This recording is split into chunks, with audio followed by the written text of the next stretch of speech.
Praise the Lord. ஆண்டவர் இரட்சகருமாக இயேசு கிறிஸ்துவின் நாமத்தினாலே உங்களை வாழ்த்துகிறேன். என் தேவனுடைய பரிசுத்த கரம் நம்மோடு கூட இருக்கட்டும். சில நேரங்களில் சில மனிதர்களை சந்திக்கும் பொழுது அவர் சொல்லுகிற ஒரு சாட்சி, ஒரு பெரிய தவறை செய்ய நான் இருந்தேன், ஆனால் எனக்குள்ளேருந்து ஒரு வார்த்தை, எனக்குள்ளேருந்து ஒரு குரல் அதை செய்யாதபடி நான் தடுத்துருச்சு, அதனால் நான் தப்பிச்சிட்டேன். எப்படின்னு எனக்கு தெரியல. இங்க அதுக்கான அர்த்தத்தை நான் சொல்லுகிறேன்.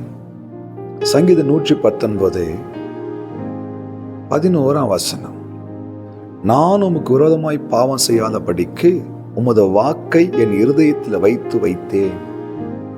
தாவீது சொல்றாரு, பாவம் செய்யக்கூடிய சூழ்நிலைகள் என் வாழ்க்கையில நிறைய வந்துச்சு.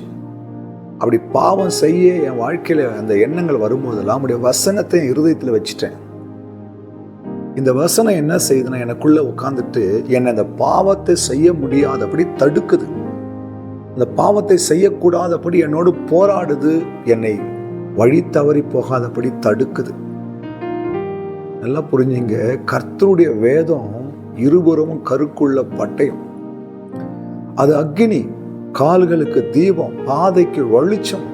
இந்த கர்த்தருடைய வசனம் நம்ம உள்ளத்துல இருக்குது அப்படின்னா, நாம் தவறு செய்யும்போது அந்த வசனம் நம்ம கூட பேசும், அந்த வார்த்தை நம்ம கூட பேசும். நம்ம ஒரு பொய் சொல்லும் போது அந்த வசனம் நம்ம கூட பேசும். நம்ம மற்றவர்களை குற்றப்படுத்தும் போது அந்த வசனம் நம்ம கிட்ட பேசும்.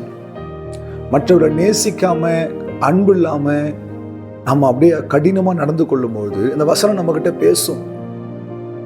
நாம் மற்றவருடைய சொத்தை அபகரிக்கும் போது அந்த வசனம் நம்ம கூட பேசும். ஆண்டவரை உதாசீனப்படுத்தும் போது அந்த வசனம் நம்ம கூட பேசும். இப்படி உங்ககிட்ட எதுவுமே பேசலைன்னா உங்க உள்ளத்துல கர்த்தருடைய வசனம் இல்லைன்னு அர்த்தம். தாவீது சொல்றேன், அவருடைய வசனத்தை என் உள்ளத்துல வச்சுட்டேன். என் உள்ளத்துல அந்த வசனம் இருக்குது. நான் பாவம் செய்ய நினைச்சாலும் செய்ய விடாது, என்னை தடுத்துரும். வார்த்தை என் உள்ளத்துல நிரப்பி இருக்குது. உங்க உள்ளத்துல என்ன இருக்குது? கர்த்தருடைய வசனத்தை அதிகமா வாசிங்க, வேதத்தை வாசிங்க, வசனங்களை வாசிங்க, தியானிங்க. ஒவ்வொரு வார்த்தையிலும் கர்த்தர் ஜீவனை வைத்திருக்கிறார். இந்த வசனத்தை வாசிக்கும் பொழுது, ஜெபிக்கும் பொழுது, அந்த வார்த்தையை உங்கள் உள்ளத்துல வைக்கும் பொழுது, நீங்கள் வழி தவறி போகும்போது, பாவம் செய்யும் போது, எத்தனையோ முறை என் வாழ்க்கையில அந்த வசனங்களை என்னோடு பேசி என்னை திருப்பி இருக்கிறத நான் உணர்ந்திருக்கிறேன். சாட்சியா உங்களிடத்துல சொல்லுகிறேன். என் அன்பு சகோதரனே, சகோதரியே, கர்த்தர் உங்க கூட பேச விரும்புகிறார். அவருடைய வார்த்தையை உங்கள் உள்ளத்துல, இருதயத்துல வைங்க. அது உங்களுக்குள்ளே கிரியை செய்யும். உங்களுக்கு ஜீவனை கொண்டு வரும், பாதுகாப்பை கொண்டு வரும், ஜெயத்தை கொண்டு வரும். வழி மாறும்போது உங்களை தடுத்து நிறுத்தும். இந்த வார்த்தையை முக்கியத்துவப்படுத்துங்க. ஜெபிக்கலாமா? அன்பும் இரக்கமுள்ள ஆண்டவரே, வசனத்தை எங்கள் இருதயத்தில் வையுங்கப்பா. நாங்கள் பாவம் செய்யாதபடி அதை எங்களை தடுக்கட்டும், பரிசுத்தமா வாழ உதவி செய்யட்டும். கரத்தில் ஒப்பு கொடுக்கிறேன், தாழ்த்துகிறேன். இயேசு கிறிஸ்துவின் நாமத்தில் பிதாவே, ஆமென். ஹல்லேலூயா. God bless you.